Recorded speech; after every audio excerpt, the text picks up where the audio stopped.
UP की राजधानी लखनऊ में हिंदू महिलाओं को धर्म परिवर्तन कराने वाला एक शख्स का मामला सामने आया है। यूपी में एटीएफ ने जब से 2 लोगों को धर्मांतरण में गिरफ्तार किया, तब से धर्मांतरण गैंग के नए चेहरे और मोहरे सामने आ रहे हैं। नया मामला इन लखनऊ के इंदिरा नगर थाने का है, जहां एक महिला ने अपने पति पर ही सनसनीखेज आरोप लगाते हुए एफआईआर दर्ज करा दिया। महिला का आरोप है कि उसका पति अंतर्राष्ट्रीय स्तर पर धर्मांतरण का गैंग चलाता है और उसे विदेशों से फंड भी मिलता है। लखनऊ पुलिस ने बताया कि आरोप लगाने वाली महिला का नाम कुलसुम है और उसके आरोपी पति का नाम सैयद हसनैन अशरफ है, जो कर्नाटक का रहने वाला है। कुलसुम के मुताबिक 2019 में इस्लामिक रीति रिवाज से उसका अशरफ से निकाह हुआ था। कुलसुम ने बताया कि निकाह के बाद उसका पति उसे मारने पीटने लगा। दरअसल उसका पति दूसरे धर्म की महिलाओं से अपनी दोस्ती करवाने का दबाव बनाता था। महिला ने बताया कि पति का मकसद दूसरे धर्म की महिलाओं का धर्मांतरण कराना था। महिला का पति शादी के बाद से उसको लगातार प्रताड़ित करता था और दबाव बनाता था कि वो गैर महिला मुस्लिम मित्रों से दोस्ती करे और उनको बरगला के उनका धर्म परिवर्तन कराए। कट्टरपंथी ताकतों द्वारा उससे प्रताड़ित करता था, शादी जिहाद के नाम पर उसको बरगलाता था। पुलिस के मुताबिक महिला ने अपने पति पर कई संगीन आरोप लगाए हैं। महिला का आरोप है कि उसका पति उसे दरगाहों में लेकर जाता था और वहां पर विदेशी गैंग के लोग भी धर्मांतरण से जुड़े लोग आते थे। महिला ने यह भी बताया कि धर्मांतरण करने वाले गिरोह के लोग दरगाहों में पैसे का लालच देते थे। उनके पास अवैध हथियार भी होता था। अगर कोई नहीं मानता था तो हथियारों के बल पर डराते थे। महिला का सीधे तौर पर कहना है कि महिला के जब लड़की पैदा हुई तो उसके पति ने उसे प्रताड़ित करना शुरू कर दिया और बाद में एक हिंदू महिला को घर में लाया और उसका धर्म परिवर्तन कराकर उसका नाम मदीहा रख दिया। कुलसुम नाम की महिला ने पुलिस को तहरीर में बताया है कि उसका पति देश विरोधी गतिविधियों में लगा हुआ है, साथ ही वो उसे भी जिहाद के लिए उकसाता रहता है। कुलसुम ने यह भी बताया कि उसके पति ने उसे घर से निकाल दिया। पति ने शर्त रखी कि 4 हिंदू महिलाओं के धर्म परिवर्तन कराने के बाद ही घर आ सकती है। साथ ही कुलसुम से 25 लाख रुपए भी मांगे गए। अशरफ ने पत्नी कुलसुम को शर्तें न मानने पर परिवार की हत्या करने की धमकी भी दी। इनका पति जो है एक अन्य हिंदू महिला को ले आया और उसको बरगला के उसका धर्म परिवर्तन कराया। साथ ही उसके देश विरोधी गतिविधियों में ट्रेनिंग देने लगा था। साथ ही अन्य हिंदू महिलाओं को भी धर्म परिवर्तन कराकर मुस्लिम बनाने के लिए लगातार दबाव बनाता रहता है और ऐसा ना करने पर उसने बताया कि वो उसके भाई की अन्य अपने संगठनों द्वारा हत्या करवा देगा। महिला ने पुलिस को बताया कि उसके भाई पर दबाव बनाकर अशरफ ने 7 लाख रुपए भी ठगे हैं। पुलिस को महिला के पति सैयद हसनैन अशरफ की तलाश है। पुलिस का कहना है कि अगर शिकायत सही पाई गई तो पुलिस कड़ी कार्रवाई करेगी। उत्तर प्रदेश में लगातार धर्मांतरण के मामले सामने आ रहे हैं, जिसको लेकर धर्मांतरण गैंग गरीब महिलाओं और पुरुषों को टारगेट करता है। लेकिन इस बार ऐसा पहली बार हुआ जब एक पत्नी ने अपने पति के ऊपर ही धर्मांतरण का गिरोह चलाने और धर्मांतरण कराने का आरोप लगाया है।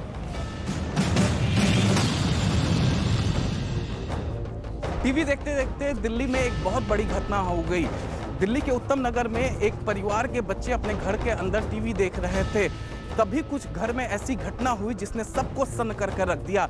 दरअसल 4 लोग घर में डोरबेल बजाकर दाखिल हुए, जो अपने आप को बिजली कर्मचारी बताया। सबसे पहले इन 4 लोगों ने घर के मासूमों को अपने कब्जे में लिया और फिर घर के लोगों को बंधक बना लिया और देखते ही देखते कुछ ही मिनटों में 14 लाख की लूट की वारदात को अंजाम दिया। ये पूरी वारदात सीसीटीवी कैमरे में कैद हो गई है। आखिर कौन थे ये 4 लोग जिन्होंने अपने आप को बिजली कर्मचारी बताकर दिन दहाड़े घर में दाखिल हुए? ये सीसीटीवी फुटेज उस घटना का दिल दहला देने वाला मंजर बयां कर रही है, जिसने दिल्ली के उत्तम नगर में हड़कंप मचा दिया।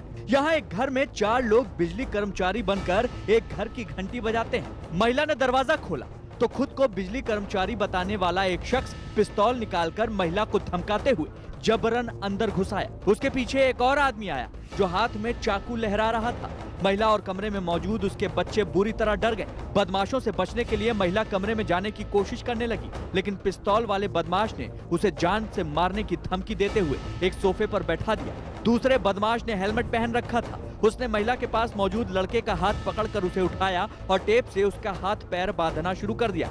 इस बीच घर में मौजूद छोटी बच्ची ये सब देखकर बुरी तरह डर गई। वो अपनी मां की ओर भागने लगी, लेकिन तब तक घर में 4 बदमाश घुस चुके थे। कुछ बदमाशों ने चेहरे पर मास्क लगाया था। बिजली कर्मचारी बनकर घर में घुसे चारों बदमाशों ने सबसे पहले लोगों को बंधक बनाया और फिर घर की महिलाओं से लॉकर का कोड मांगा। लॉकर का कोड मिलते ही उसमें रखे पैसे और जेवर लूट लिए। यही नहीं, हथियारों के दम पर जो जेवर महिलाओं ने पहन रखे थे उसे भी बदमाशों ने लूट लिए। घर के लोगों के मुताबिक आधे घंटे तक इस लूट की वारदात को बदमाशों ने अंजाम दिया और फिर बड़े आराम से बदमाश घर से बाहर निकल गए। अगल बगल वाले लोगों को यह भनक भी नहीं लगने दी कि उनके पड़ोस में इतनी बड़ी वारदात को अंजाम दे दिया गया है। सूचना मिलने पर पुलिस मौके पर पहुंची और मामले की जांच शुरू की। घर का सारा सामान बिखरा हुआ मिला। दावा किया जा रहा है कि चारों आरोपियों ने करीब 14 लाख रुपए की लूट की। बताया गया कि आरोपियों ने लॉकर से करीब 8 लाख रुपए नकद निकाले, जबकि 6 लाख रुपए के गहनों पर भी हाथ साफ कर दिया। बिजली वाले हैं और बिजली वाले बोल के कि हमें बिजली ठीक करनी है और जो खुलवा दिया जबरदस्ती उन्होंने लॉक और अंदर आ गए। उनके हाथ में पूरी रिवॉल्वर थी, 2 रिवॉल्वर थी और 2 गन थी। सब बता रहे हैं कि बच्चे बता रहे हैं लोगों के कि सारा कुछ वो जो है निकाल के हमसे अपने कान पे बंदूक रख के, माथे पे बंदूक रख के और सारा कुछ निकाल के ले गए। दिल्ली के उत्तम नगर में जिस फ्लैट में इतनी बड़ी वारदात हुई वो फ्लैट 4थी मंजिल पर मौजूद है। फ्लैट के मालिक का प्रॉपर्टी का कारोबार है। बताया गया कि वारदात के वक्त वो अपने दफ्तर गए हुए थे। दिल्ली के उत्तम नगर के इस भीड़ भाड़ वाले इलाके में सरेआम लूट की वारदात ने पूरे इलाके में सनसनी फैला दी है। पुलिस सीसीटीवी के आधार पर आरोपियों की पहचान में जुटी हुई है, लेकिन इस वारदात से बहुत लोगों को सबक लेने की जरूरत है। अगर कोई अनजान व्यक्ति आपके घर में एंट्री चाहता है तो पहले उसके बारे में पूरी जानकारी ले ले, तभी उसे अपने घर में एंट्री करने दे। जरूरी नहीं है कि जो व्यक्ति एंट्री करना चाहता है वो बदमाश या लुटेरा ही हो, लेकिन अगर कोई बदमाश या लुटेरा आपके घर में एंट्री लेना चाहेगा तो वो अपनी पहचान छिपा कर ही एंट्री लेना चाहेगा। इसलिए जरूरत है हर समय चौकन्ना रहने की, होशियार रहने की। कोरोना की दूसरी लहर का बेहिसाब कहर झेलने वाली दिल्ली ने अब कोरोना के खिलाफ एक बड़ी जंग की तैयारी शुरू कर दी है। तीसरी लहर में कोरोना का कौन सा वेरिएंट कहर बरपा सकता है या आने वाले भविष्य में कौन सा वेरिएंट तैयार हो सकता है, इस बात की जानकारी अब हमें पहले से ही पता लग जाएगी। दरअसल दिल्ली के 2 बड़े अस्पतालों में जीनोम सीक्वेंसिंग की लैब की शुरुआत की गई है। ये लैब कोरोना के खिलाफ काफ़ी मददगार साबित होगी, क्योंकि इस लैब के जरिए कोरोना जैसे दुश्मन के बदलते रूप और उसके लक्षण और उसके खतरे के बारे में आपको पहले से ही पता लग जाएगा। दिल्ली की ये जीनोम सीक्वेंसिंग लैब कोरोना की तीसरी लहर का कहर रोकने का काम करेगी। LNJP के बाद ILBS हॉस्पिटल में जीनोम सीक्वेंसिंग लैब शुरू की गई है। कोरोना से लड़ाई के बीच ऐसा पहली बार हो रहा है जब दिल्ली के अस्पतालों में जीनोम सीक्वेंसिंग लैब शुरू की गई है। ये कोई आम लैब नहीं, बल्कि कोरोना के खिलाफ जंग में सबसे मददगार हथियार साबित होगी। दिल्ली में अब 2 जीनोम सीक्वेंसिंग लैब हो गई हैं। जीनोम सीक्वेंसिंग लैब में कोरोना के अलग अलग वेरिएंट का पता किया जा सकता है। लैब में जांच से ये पता चल सकेगा कि दिल्ली में जो कोरोना अभी है या भविष्य में होगा वो किस वेरिएंट का होगा। पहले वेरिएंट की जांच के लिए दूसरे राज्यों में सैंपल भेजने पड़ते थे। वेरिएंट की जानकारी मिलने में काफी समय लग जाता था। अब कोरोना वेरिएंट के बारे में तमाम जानकारियां पहले ही मिल जाएंगी। कोविड वायरस है कि आरएनए वायरस है, उसका आरएनए हम निकालते हैं। आरएनए निकालने के बाद उसको इसमें मशीन में प्रोसेस करते हैं। प्रोसेस करने के बाद उसका सीक्वेंसिंग का पता चलता है कि ये सीक्वेंसिंग पुरानी है, नई है, या जो कोई नया म्यूटेशन उसमें उत्पन्न हो गया है। तो ये सब स्टडी के लिए ये जो मशीन है ये बहुत ही सोफिस्टिकेटेड मशीन है। कोरोना वेरिएंट की जांच के लिए आरएनए सैंपल लिया जाता है, उसके बाद इसे डीएनए में तब्दील कर दिया जाता है। फिर डेटा एनालिसिस के जरिए कोरोना वेरिएंट की सारी जानकारी का पता चल जाता है। जीनोम सीक्वेंसिंग लैब को आसान भाषा में समझें तो इसमें वायरस के जो जीन्स का समूह होता है इसमें उसकी स्टडी की जाती है। यानी वायरस के जीन्स में किस तरह के बदलाव आ रहे हैं और इन बदलाव से कितना खतरा हो सकता है, इस बात की जानकारी जीनोम सीक्वेंसिंग लैब से ही पता की जा सकती है। ये लैब काफ़ी अहम है क्योंकि ये लैब वायरस के हर बदलते स्वरूप की जानकारी देती है। साथ ही इस लैब के जरिए कोरोना के हर वेरिएंट का लक्षण और उसके खतरे के बारे में पहले से ही पता किया जा सकता है। माना जा रहा है कि जब तक वेरिएंट की जानकारी नहीं मिलती तब तक कोरोना के किसी भी स्वरूप से लड़ने का सही तरीका नहीं निकाला जा सकता। इसीलिए दिल्ली सरकार ने जीनोम सीक्वेंसिंग लैब स्थापित की है। अगर हमें वेरिएंट पता चल जाता है तो उसके हिसाब से उसके खिलाफ एक्शन लेने में मदद मिलती है, उसकी स्ट्रेटजी बनाने में मदद मिलती है। तो अभी तक ये सुविधा नहीं थी। आज LNJP हॉस्पिटल के अंदर ये सुविधा शुरू हो रही है। ये मशीन आज से चालू हो रही है। जीनोम लैब सिर्फ कोरोना की तीसरी लहर से लड़ने वाला कदम नहीं है, बल्कि ये भविष्य में कोरोना के हर स्वरूप को लेकर हमें पहले ही अलर्ट कर देगा। यानी भविष्य में कोरोना का कौन सा वेरिएंट जानलेवा हो सकता है या कौन सा वेरिएंट सबसे तेजी से फैल सकता है, इसकी सारी जानकारी मिलने का मतलब है कि हम इस तरह की लैब के जरिए कोरोना के हर खतरे से लड़ने के लिए खुद को तैयार कर रहे हैं। मेडिकल साइंस की दुनिया में जीनोम सीक्वेंसिंग को एक बड़ा और अहम कदम माना जा रहा है, क्योंकि कोरोना की तीसरी लहर को लेकर पूरी की पूरी दुनिया घबराई हुई है। भारत समेत तमाम देशों में इससे निपटने की तैयारियां भी शुरू कर दी गई हैं। ऐसे में ये ज़रूरी हो जाता है कि कोरोना के आने वाले वेरिएंट को लेकर हमें पहले से ही जानकारी मिल जाए, ताकि इसकी रोकथाम और उसके इलाज के लिए तमाम ज़रूरी कदम उठाए जा सकें। ऐसे में ये लैब काफ़ी अहम मानी जा रही है, जो कि कोरोना के हर लहर की कहर को रोकने में काफ़ी मददगार साबित हो सकती है। कन्हैया बनकर बांसुरी बजाने वाले तेज प्रताप यादव अब अगरबत्ती बेचने लगे हैं। बिहार के पूर्व मुख्यमंत्री लालू प्रसाद यादव और राबड़ी देवी के बेटे तेज प्रताप को लेकर ये चौंकाने वाली खबर बिहार के पटना से आ रही है। जानकारी मिली है कि तेज प्रताप अब अगरबत्ती बेचने लगे हैं। अगर उनके अगरबत्ती बेचने की खबर से आप हैरान हैं, तो ये बात आपको और चौंका देगी कि अगरबत्ती का नाम उन्होंने अपने माता और पिता के नाम पर लालू राबड़ी अगरबत्ती रखा है। लालू यादव के बड़े बेटे और आरजेडी नेता तेज प्रताप यादव सियासत में कुछ खास करिश्मा नहीं दिखा सके, तो बिजनेस की दिशा में कदम बढ़ा दिए हैं, लेकिन उनके कारोबार में भी राजनीतिक छवि नजर आ रही है। तेज प्रताप यादव ने अगरबत्ती बनाने और बेचने का कारोबार शुरू किया है। उनकी अगरबत्ती भले ही बाकी अगरबत्तियों जैसी दिखती हो, लेकिन इसका नाम बिल्कुल अलग है। अगरबत्तियों को मार्केट में चर्चा का विषय और बिकाऊ बनाने के लिए उन्होंने इसका नाम रखा है LR, यानी लालू राबड़ी अगरबत्ती। इन अगरबत्तियों को लेकर दावा किया जा रहा है कि ये प्राकृतिक तरीके से बनाई गई हैं, यानी केमिकल रहित।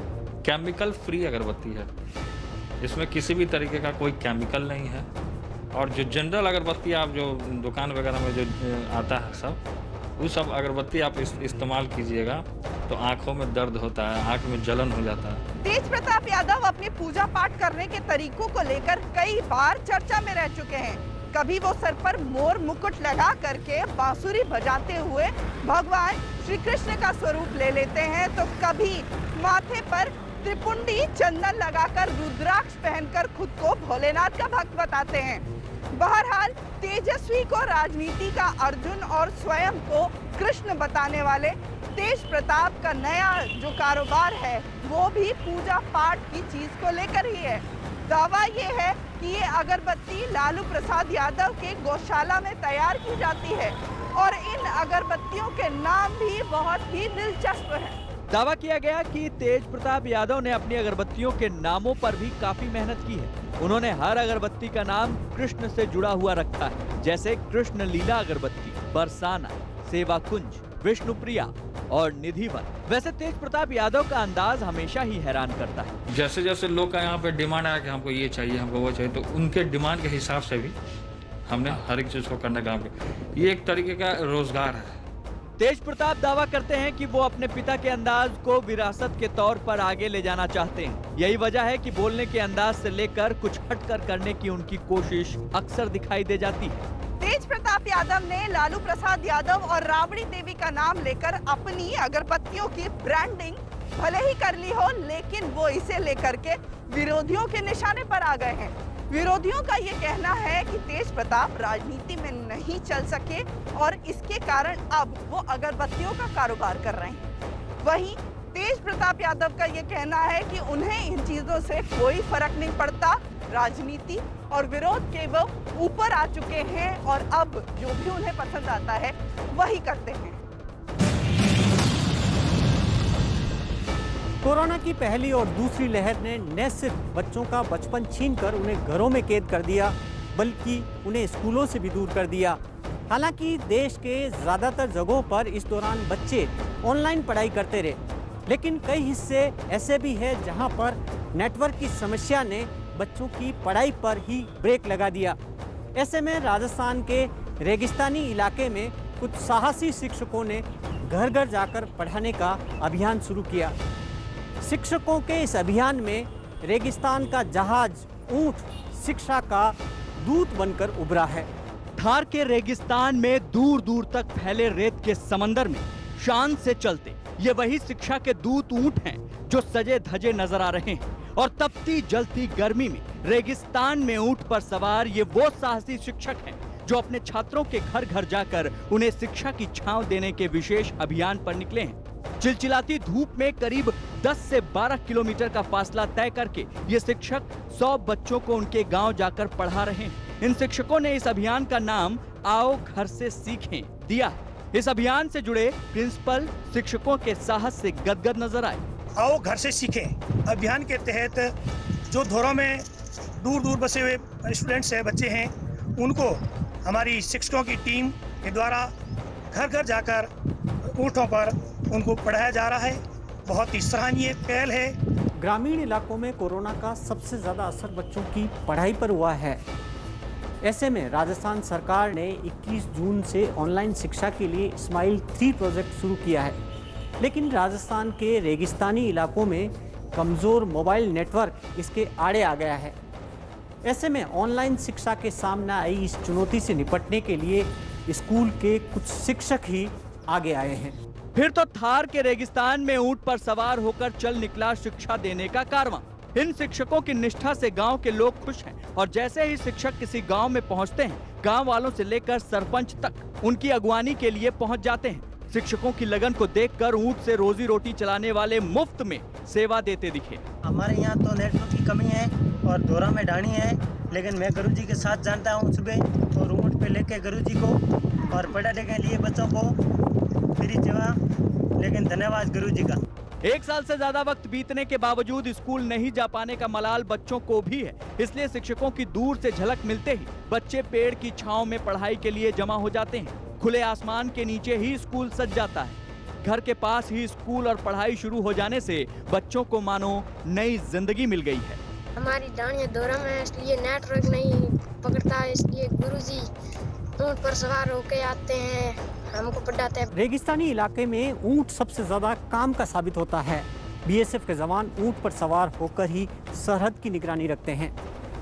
कई बार दूर दराज के इलाकों में पीने का पानी पहुंचाने के लिए भी ऊंट की ही मदद ली जाती है और डाक विभाग भी कई दफा ऊंट की मदद से ही दूर दराज के इलाकों में चिट्ठी पत्री और संदेश पहुंचाने का काम करता है।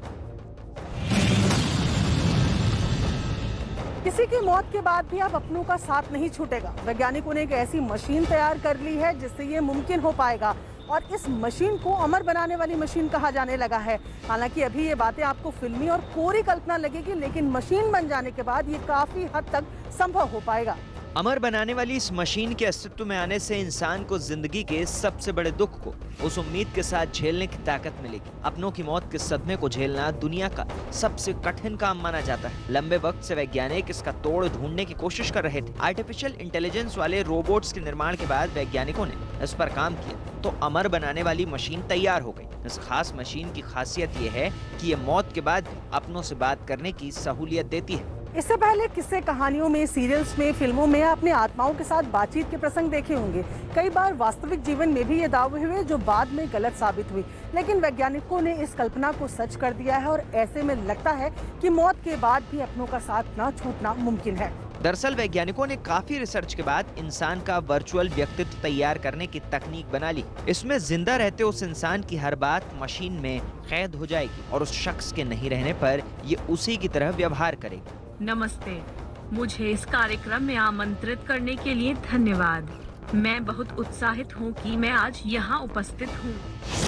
वैज्ञानिकों को जिस मशीन को बनाने में कामयाबी मिली है वो एक खास तकनीक पर आधारित, इसे चैटबॉट्स नाम दिया गया है। वैज्ञानिकों के मुताबिक किसी जिंदा शख्स की सभी गतिविधियों को चैटबॉट्स दोहरा सकते हैं। यहाँ तक कि बात करने और बोलने के अंदाज को भी चैटबॉट्स दोहरा सकते हैं। ऐसे में इंसान भले ही दुनिया से चला जाए लेकिन उसका व्यक्तित्व हमेशा के लिए रह जाएगा। यह आर्टिफिशियल इंटेलिजेंस वाला व्यक्तित्व किसी शख्स के परिवार और दोस्तों से हमेशा बात कर सकेगा, यानी उस इंसान को अमर कर देगा और पीढ़ियों तक लोग उससे बात कर सकेंगे। चैटबॉट बनाने वालों का कहना है कि इस तकनीक को हकीकत के और भी ज्यादा करीब लाने की कोशिश की जाएगी ताकि ये लंबे वक्त तक काम कर सके। मैं मुस्कुरा सकती हूँ, मैं चिंतित हो सकती हूँ।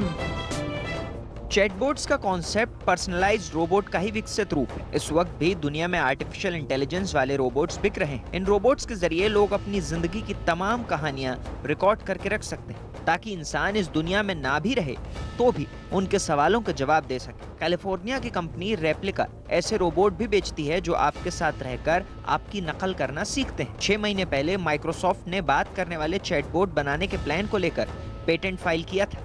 यानी आर्टिफिशियल इंटेलिजेंस वाले रोबोट की दुनिया में बहुत हलचल है। हालांकि ब्रिटिश एआई कंपनी डेडन का कहना है कि उनका ऐसा कोई भी इरादा नहीं है। कंपनी किसी भी व्यक्ति के ईमेल, लिखने के तरीके, बोलने के तरीके से एक व्यक्तित्व तैयार करती है और उसी के माध्यम से चैट बॉक्स को विकसित किया जाता है। ऐसे में कई कंपनियों की दिलचस्पी जो इस बात पे है, फिलहाल इंसानों के हित में ही लग रही है।